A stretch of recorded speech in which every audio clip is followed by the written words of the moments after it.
تیری صورت تیری سیرت زمانے سے نرالی ہے، تیری ہر ہر ادا پیارے دلیل بے مثالی ہے۔ الحمدللہ رب العالمین والصلاة والسلام علی خاتم النبیین، اما بعد فاعوذ باللہ من الشیطان الرجیم، بسم اللہ الرحمن الرحیم۔ الصلاة والسلام علیک یا رسول اللہ وعلی آلک واصحابک یا حبیب اللہ۔ الصلاة والسلام علیک یا نبی اللہ وعلی آلک واصحابک یا نور اللہ۔ FGN چینل کے ناظرین، سلسلہ ہے سیرت کے حسین پہلو۔ آپ جانتے ہیں کہ اس سلسلے میں ہم نبی پاک صلی اللہ تعالیٰ علیہ وسلم کی زندگی کے حالات آپ کے سامنے بیان کرتے ہیں، نبی پاک علیہ الصلاۃ والسلام کی زندگی کے واقعات آپ کو سناتے ہیں، اور اب تک ہم نبی پاک علیہ الصلاۃ والسلام کی زندگی کے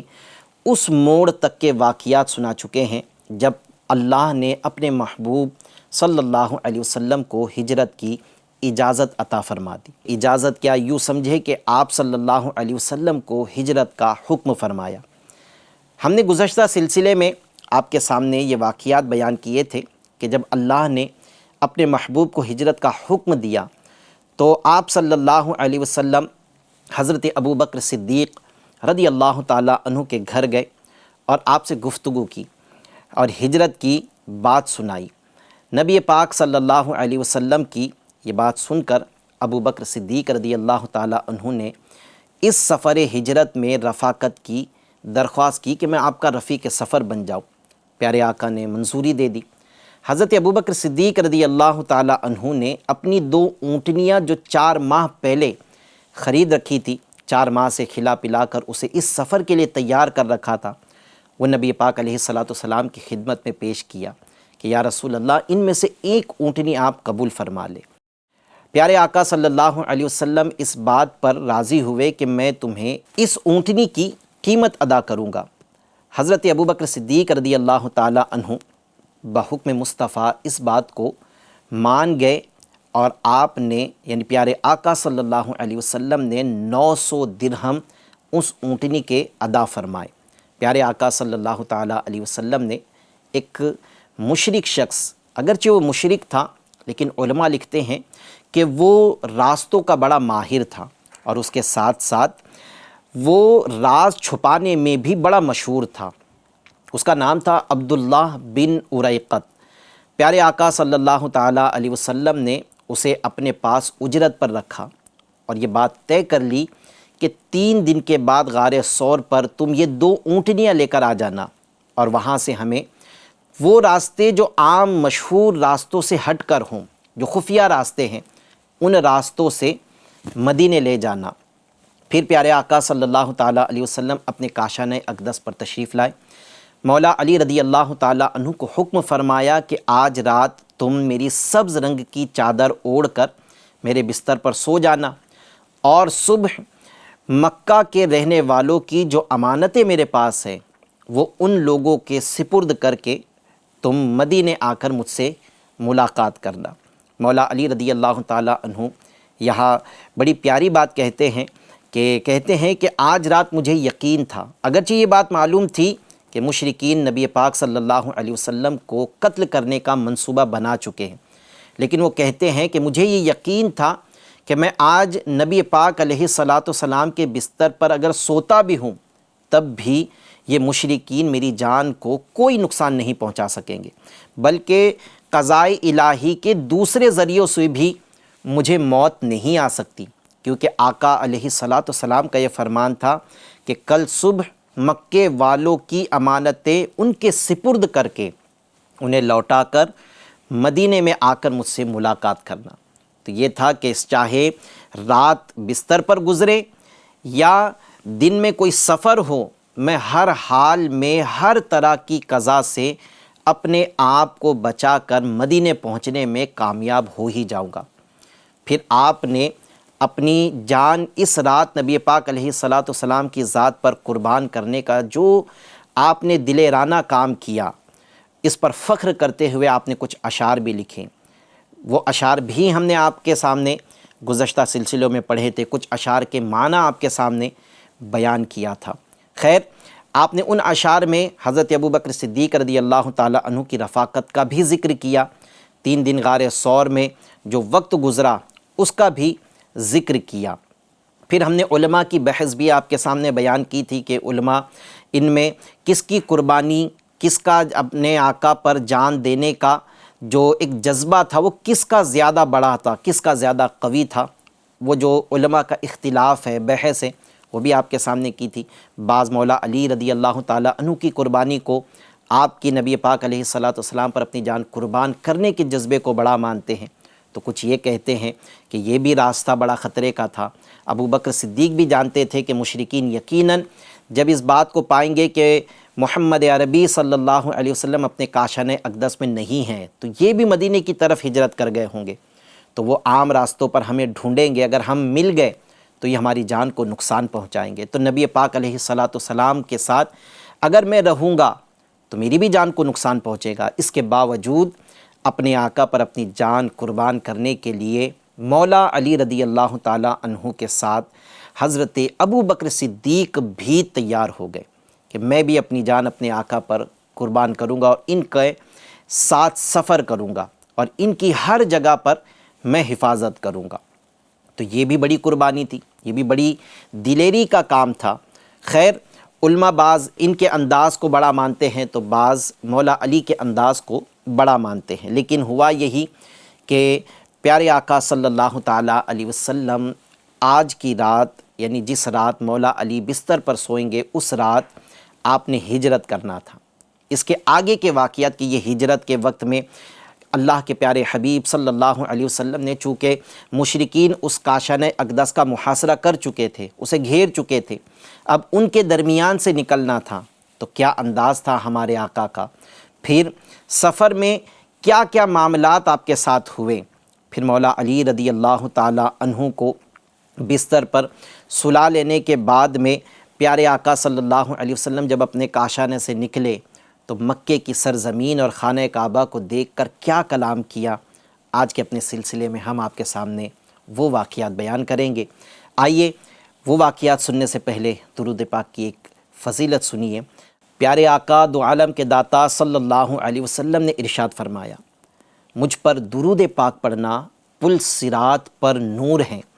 اور جو روز جمعہ مجھ پر 80 بار درود پاک پڑھے اللہ پاک اس کے 80 سال کے گناہ معاف فرما دے گا۔ صلو علی الحبیب صلی اللہ تعالی علی محمد صلی اللہ علیہ وسلم۔ ناظرین اکرام، حضور صلی اللہ تعالی علیہ وسلم نے اپنے بستر نبوت پر ولایت کی جان حضرت مولا علی رضی اللہ تعالی عنہ کو سلا دیا، اور سلا کر ایک مٹھی خاک ہاتھ میں لی اور سورہ یاسین کی ابتدائی آیتوں کی تلاوت فرمائی۔ صاحب مدارج النبوہ لکھتے ہیں کہ پیارے آقا صلی اللہ علیہ وسلم نے یاسین والقرآن الحکیم سے لے کر فہم لا یبصرون تک آیتیں پڑھیں، اور اس ایک مٹھی خاک پر آپ صلی اللہ علیہ وسلم نے جو کچھ بھی پڑھا تھا وہ دم کر دیا، اور نبوت خانے سے باہر تشریف لائے اور محاصرہ کرنے والے مشرکوں کے سروں پر خاک ڈالتے ہوئے ان کے مجمعے سے صاف نکل گئے۔ مشرکین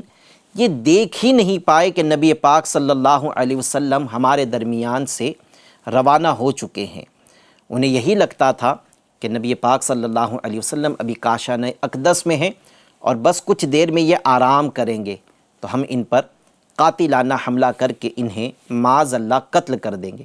لیکن نبی پاک صلی اللہ علیہ وسلم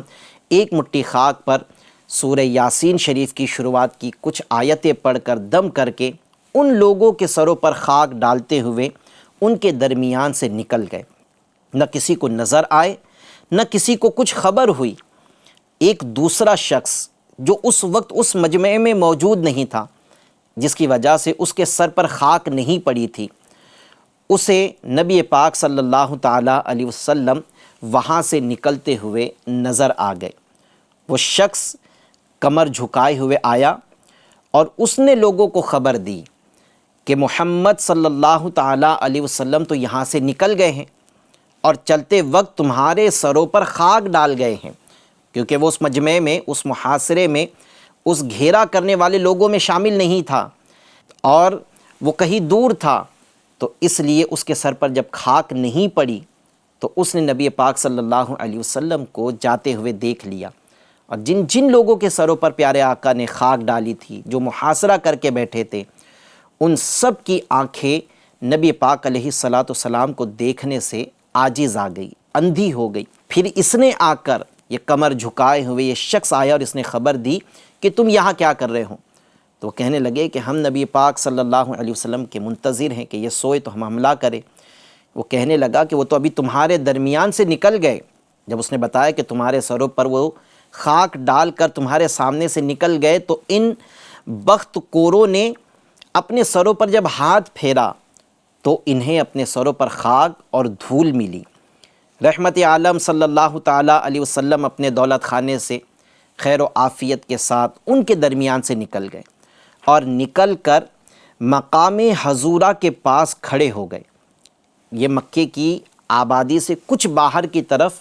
ایک مقام ہے جسے مقام حضورہ کہا جاتا ہے۔ اس کے پاس پیارے آقا صلی اللہ علیہ وسلم کھڑے ہوئے اور بڑی حسرت کے ساتھ کعبے کو دیکھا اور فرمایا کہ اے شہر مکہ، تو مجھ کو تمام دنیا سے زیادہ پیارا ہے، ساری دنیا سے زیادہ پیارا تو مجھے ہے۔ اگر میری قوم مجھ کو تجھ سے نہ نکالتی، یعنی اے شہر مکہ، میری قوم مجھے شہر مکہ سے نہیں نکالتی تو میں تیرے سوا کسی اور جگہ سکونت پذیر نہ ہوتا۔ آپ صلی اللہ علیہ وسلم نے اس شہر مکہ سے یہ گفتگو کی، خطاب کی کہ مجھ کو تمام دنیا میں تو سب سے زیادہ پیارا ہے، اگر میری قوم مجھ کو تجھ سے نہ نکالتی تو میں تیرے سوا کسی اور جگہ سکونت پذیر نہ ہوتا، رہائش اختیار نہ کرتا۔ حضرت ابوبکر صدیق رضی اللہ تعالیٰ عنہ سے پیارے آقا صلی اللہ علیہ وسلم نے پہلے ہی سے یہ بات طے کر لی تھی کہ اس رات، جس رات ہجرت کرنا ہے، کس مقام پر ملیں گے۔ یہ وہی مقام تھا جہاں سے پیارے آقا صلی اللہ علیہ وسلم اپنے شہر مکہ سے خطاب فرما رہے تھے، گفتگو کر رہے تھے، مقام حضورہ۔ یہاں حضرت ابوبکر صدیق رضی اللہ تعالیٰ عنہ بھی آ گئے۔ پھر نبی پاک صلی اللہ تعالیٰ علیہ وسلم کے ساتھ ہجرت کا سفر شروع کیا۔ یہ ہجرت پہلے غار ثور کی طرف ہوئی، کیونکہ یہ بات بھی طے تھی کہ غار ثور میں قیام کرنے کے بعد پھر فلاں شخص یعنی عبداللہ بن اریقط یہاں اونٹنیاں لے کر آئے گا اور پھر ہم اونٹنیوں پر سوار ہو کر عام راستوں سے ہٹ کر مدینے کی طرف ہجرت کر جائیں گے۔ یہ سفر شروع ہوا تو حضرت ابوبکر صدیق رضی اللہ تعالیٰ عنہ نے دیکھا کہ نبی پاک صلی اللہ تعالیٰ علیہ وسلم کے پیدل ننگے پیر چلنے کی وجہ سے آپ صلی اللہ علیہ وسلم کے پائے مبارک زخمی ہو گئے ہیں۔ اس لیے آپ رضی اللہ تعالیٰ عنہ نے نبی پاک صلی اللہ تعالیٰ علیہ وسلم کو اپنے کندھوں پر سوار کر لیا اور اس طرح خاردار جھاڑیوں اور نوکدار پتھروں والی پہاڑیوں کو روندتے ہوئے حضرت ابوبکر صدیق رضی اللہ تعالیٰ عنہ اسی رات پیارے آقا صلی اللہ علیہ وسلم کو لے کر غار ثور پہنچ گئے۔ حضرت ابوبکر صدیق رضی اللہ تعالیٰ عنہ پہلے خود غار میں داخل ہوئے، پیارے آقا صلی اللہ علیہ وسلم سے عرض کی کہ یا رسول اللہ، آپ کچھ دیر انتظار فرمائیں، میں آرام کا انتظام کیے دیتا ہوں،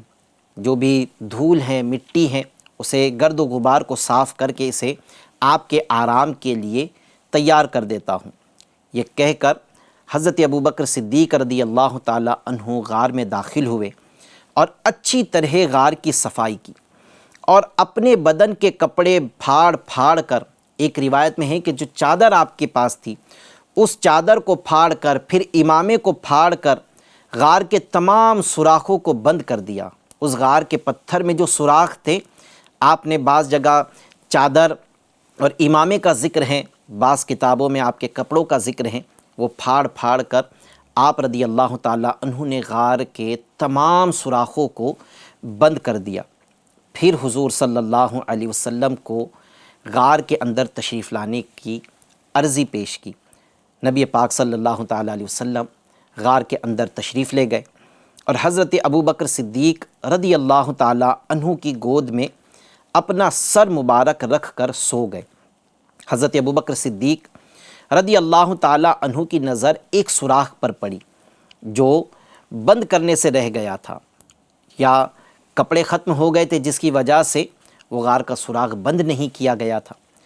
تو حضرت ابوبکر صدیق رضی اللہ تعالیٰ عنہ نے اس سوراخ کو بند کرنے کا یہ انتظام کیا کہ آپ رضی اللہ تعالیٰ عنہ نے اپنی ایک ایڑی اس غار کے سوراخ پر رکھ دی اور اس کا راستہ بند کر دیا۔ کتابوں میں لکھا ہے کہ ایک سانپ نبی پاک صلی اللہ علیہ وسلم کی زیارت کا منتظر تھا۔ وہ سانپ ہر سوراخ سے داخل ہونے کی کوشش کرتا، لیکن ہر سوراخ کپڑے سے بند تھا، اور جب بھی وہ اس سوراخ کے باہر نکلنے کی کوشش کرتا تو سختی محسوس کرتا۔ جب سانپ ہر سوراخ کی طرف راستہ بند دیکھ کر اس سوراخ کی طرف آیا جس سوراخ پر حضرت ابوبکر صدیق رضی اللہ تعالیٰ عنہ نے اپنی ایڑی رکھی ہے، تو اس نے ابوبکر صدیق رضی اللہ تعالیٰ عنہ کی ایڑی کو ڈسنا شروع کر دیا۔ اس نے ابوبکر صدیق رضی اللہ تعالیٰ عنہ کی ایڑی پر بار بار کاٹنا شروع کر دیا۔ حضرت ابوبکر صدیق رضی اللہ تعالیٰ عنہ اس خیال سے پاؤں نہیں ہٹا رہے تھے کہ اگر میں پاؤں ہٹاؤں گا تو رحمت عالم صلی اللہ علیہ وسلم کے خواب راحت میں خلل ہو جائے گی، آپ صلی اللہ علیہ وسلم کی نیند کھل جائے گی۔ تو وہ اپنے پیر کو اس غار کے سوراخ پر سے نہیں ہٹاتے، لیکن یہ سانپ مسلسل ابوبکر صدیق رضی اللہ تعالیٰ عنہ کی ایڑی کو کاٹتا رہا، مگر درد کی شدت اتنی بڑھی کہ یار غار کے آنسوؤں کی دھار کے چند قطرے، بے ساختہ آنسو جاری ہوئے تو اس کے چند قطرے سرور کائنات صلی اللہ علیہ وسلم کے رخسار پر نثار ہو گئے۔ نبی پاک علیہ السلام کے رخسار پر ابوبکر صدیق کے آنسوؤں کے چند قطرے گرے، جس سے رحمت عالم صلی اللہ علیہ وسلم بیدار ہو گئے اور اپنے یار غار کو روتا دیکھ کر بے قرار ہو گئے۔ پوچھا، ابوبکر کیا ہوا؟ عرض کیا، یا رسول اللہ صلی اللہ علیہ وسلم، مجھے سانپ نے کاٹ لیا ہے۔ یہ سن کر حضور صلی اللہ تعالیٰ علیہ وسلم نے زخم پر اپنا لعاب دہن لگا دیا، جس سے فوراً ہی سارا درد جاتا رہا۔ حضور صلی اللہ علیہ وسلم نے فرمایا، یا ابا بکر لا تحزن ان اللہ معنا، یعنی پیارے آقا نے فرمایا، اے ابو بکر غم نہ کر، بے شک اللہ ہمارے ساتھ ہے۔ اس کے بعد اللہ پاک نے حضرت ابو بکر صدیق رضی اللہ تعالیٰ عنہ کے قلب پر سکون نازل فرمایا، اور سانپ بچھوؤں نے بھی اس کے بعد کچھ نقصان نہ پہنچایا۔ حضور اقدس صلی اللہ تعالیٰ علیہ وسلم 3 رات اس غار میں رونق افروز رہے۔ حضرت ابوبکر صدیق رضی اللہ تعالیٰ عنہ کے جوان فرزند حضرت عبداللہ رضی اللہ تعالیٰ عنہ روزانہ رات کو غار کے منہ پر سوتے، یعنی وہ دن بھر میں مکے کے شہر میں گھومتے اور رات میں نبی پاک صلی اللہ علیہ وسلم کے پاس غار پر آ کر سو جاتے، اور صبح سویرے پھر مکے چلے جاتے اور پتہ لگاتے کہ قریش کیا تدبیریں کر رہے ہیں۔ پھر رات ہوتی تو نبی پاک علیہ السلام کے پاس آتے اور غار پر آ کر سو جاتے۔ جو کچھ خبر ملتی شام کو حضور صلی اللہ علیہ وسلم کی خدمت میں عرض کر دیتے۔ 3 دن تک حضرت عبداللہ بن ابو بکر رضی اللہ تعالیٰ عنہ کا یہی معمول تھا۔ حضرت ابوبکر رضی اللہ تعالیٰ عنہ کے ایک آزاد کردہ غلام تھے جن کا نام تھا حضرت عامر بن فہیرہ رضی اللہ تعالیٰ عنہ۔ کچھ رات گئے چراگاہ سے بکریاں لے کر غار کے پاس آ جاتے اور ان بکریوں کا دودھ دونوں عالم کے تاجدار صلی اللہ علیہ وسلم اور ان کے یار غار کی خدمت میں پیش کرتے۔ یہ انہیں پی کر اپنی رات اور اپنے دن کا گزارا کرتے تھے۔ یعنی یہ جو آپ کے آزاد کردہ غلام ہیں حضرت عامر بن فہیرہ رضی اللہ تعالیٰ عنہ، ان کی یہ ڈیوٹی تھی کہ یہ غار کے اطراف میں جو بھی چراگاہ ہیں وہاں پر کچھ بکریوں کو چراتے اور ان بکریوں کا دودھ نکال کر ان دونوں کو نبی پاک صلی اللہ علیہ وسلم کی خدمت میں اور ابوبکر صدیق رضی اللہ تعالیٰ عنہ کی خدمت میں پیش کر دیتے۔ یہ اس دودھ کو پی کر اپنا گزارا کر لیتے۔ یہ کام طے تھا حضرت عامر بن فہیرہ کا۔ عامر بن فہیرہ رضی اللہ تعالیٰ عنہ یہ بہت ابتدائی دور ہی میں اسلام لانے کی سعادت حاصل کر چکے تھے۔ یہ کسی مشرک کے پاس میں غلام تھے، ان کا دنیاوی آقا ان پر بڑا ظلم کیا کرتا تھا، تو حضرت ابوبکر صدیق رضی اللہ تعالیٰ عنہ نے جس طرح حضرت بلال کو خرید کر آزاد کیا تھا، اسی طرح عامر بن فہیرہ بھی ان صحابہ میں ہیں جن کو حضرت ابوبکر صدیق رضی اللہ تعالیٰ عنہ نے ان کے دنیاوی آقا سے خرید کر آزاد کر دیا تھا۔ حضرت عامر بن فہیرہ کی یہ ڈیوٹی تھی کہ وہ غار کے اطراف میں چراگاہوں میں بکریوں کو چرائے اور اس طرف آنے والوں کے حالات نبی پاک صلی اللہ علیہ وسلم کو پہنچائیں اور ان کے لیے نبی پاک علیہ السلام اور ابوبکر صدیق کے لیے دودھ کا انتظام کریں۔ اور آپ کے شہزادے حضرت عبداللہ بن ابو بکر رضی اللہ تعالیٰ عنہ کا یہ کام تھا کہ دن بھر وہ مکے کے شہر میں رہیں اور جو کچھ بھی مشرکین تدبیر بنا رہے ہیں ان تدبیروں کو رات سرکار صلی اللہ علیہ وسلم کی خدمت میں پیش کرے اور وہیں پر سو جائے۔ خیر ناظرین اکرام، یہ تھا حضور صلی اللہ تعالیٰ علیہ وسلم کے غار میں پہنچنے تک کا واقعہ۔ حضور صلی اللہ تعالیٰ علیہ وسلم تو غار ثور میں تشریف فرما ہو گئے، ادھر کاشانہ نبوت کا محاصرہ کرنے والے مشرکین جب صبح کو مکان میں داخل ہوئے تو بستر پر حضرت مولا علی رضی اللہ تعالیٰ عنہ کو سویا ہوا پایا، تو ظالموں نے حضرت مولا علی رضی اللہ تعالیٰ عنہ کو نیند سے بیدار کیا اور تھوڑی دیر سخت انداز میں آپ رضی اللہ تعالیٰ عنہ سے پوچھ گچھ کر کے چھوڑ دیا۔ یہ حالات میں نے جو بیان کیے یہ وہ حالات تھے جو نبی پاک صلی اللہ علیہ وسلم کے ساتھ حضرت ابوبکر صدیق رضی اللہ تعالیٰ عنہ کے ساتھ غار ثور میں ہوئے، اور جو بھی کام جس کے بھی سپرد تھا وہ واقعات۔ اور یہاں کاشانہ اقدس میں بستر نبوت پر مولا علی جو سوئے ہیں، یہاں حال یہ تھا کہ صبح ہوتے ہی ان مشرکین نے جو قاتلانہ حملہ کرنے کے لیے تیار تھے، یہ کاشانہ اقدس میں داخل ہوئے، مولا علی رضی اللہ تعالیٰ عنہ کو بیدار کیا اور ان سے سخت لہجے میں کچھ پوچھ گچھ کر کے ان کو چھوڑ دیا۔ آپ فرماتے ہیں کہ اس جگہ بھی یعنی حالات اتنے یہ تھے کہ یہ مسلمانوں کی جان کے در پہ تھے، اس کے باوجود بھی قریش کو یہ ہمت نہ تھی کہ ابو طالب کے فرزند پر یہ حملہ کرے، کیونکہ ابو طالب ان کے بزرگ اور سردار تھے۔